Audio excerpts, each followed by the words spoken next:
경기과학고등학교 2025학년도 영재성 검사 1교시 6번 문항. 자, 오늘 함께 풀어볼 문제입니다. 한 회사가 제품 A와 B 두 가지를 생산하는데요. 5월과 6월 이 두 달 동안의 불령률 변화를 판단하고 왜 그렇게 생각하는지 그 근거를 설명하라는 문제예요. 언뜻 보면 그냥 단순한 계산 문제 같죠? 하지만 여기엔 아주 재미있는 함정이 숨어 있습니다. 우리에게 주어진 데이터는 바로 이 표입니다. 5월과 6월 두 달 동안 제품 A와 B의 생산량, 그리고 그 중에서 나온 불량품 개수가 나와 있죠. 숫자들을 보니까 뭔가 생산량이 서로 뒤바뀐 것 같기도 하고, 과연 이게 전체적으로 어떤 변화를 의미하는 걸까요? 자, 이런 문제를 만났을 때 가장 먼저 해야 할 일은 뭘까요?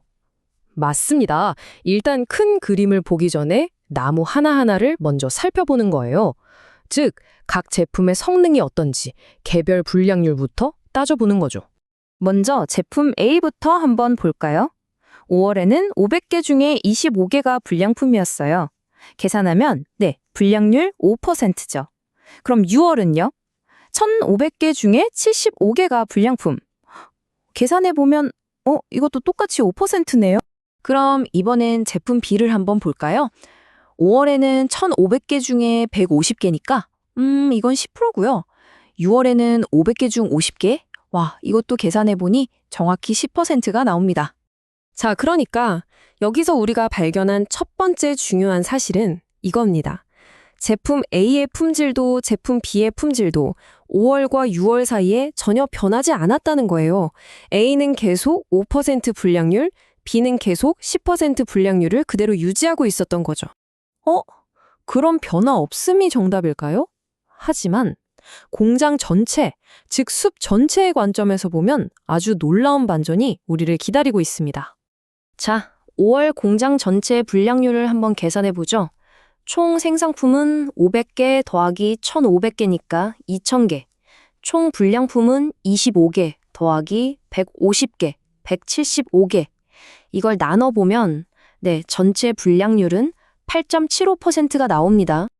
그런데 6월에는 어떨까요? 총 생산품은 똑같이 2,000개인데 불량품은 125개로 줄었네요. 전체 불량률을 계산해보면 무려 6.25%로 뚝 떨어졌습니다. 아니, 이게 어떻게 된 일일까요? 정말 이상하지 않나요? 제품 A도 제품 B도 품질은 그대로인데 어떻게 공장 전체의 품질은 더 좋아질 수가 있었을까요? 바로 이 왜라는 질문에 답하는 것이 이 문제의 핵심입니다. 그 해답은요, 우리가 지금까지 본 숫자 너머에 숨어 있었습니다. 바로 생산 비중의 변화, 즉 무엇을 더 많이 만들었는지를 봐야만 진짜 진실이 보입니다. 5월의 생산 비중을 한번 보세요.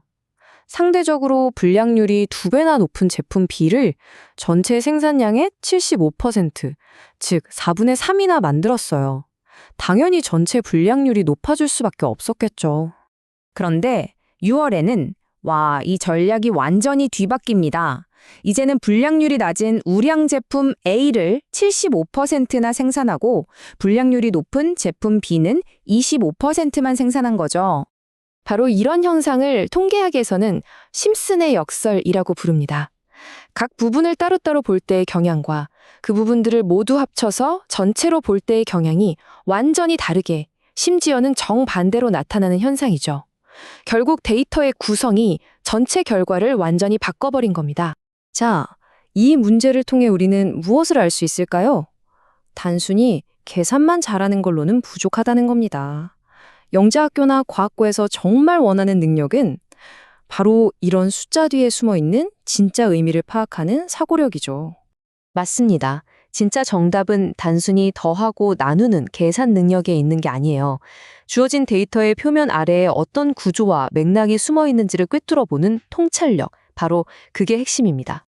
이렇게 한 단계 더 깊이 생각하고 데이터의 본질을 파악하는 능력, 바로 이것이 최상위권 영재학교와 과학고 입시에서 다른 학생들과 차이를 만들어내는 결정적인 역량이 되는 겁니다. 결국 이런 데이터의 구조를 꿰뚫어보는 통찰력을 기르는 것, 그것이 바로 영재학교와 과학고 합격의 핵심입니다. 영재학교, 과학고 합격의 지름길은 바로 합격 수학입니다.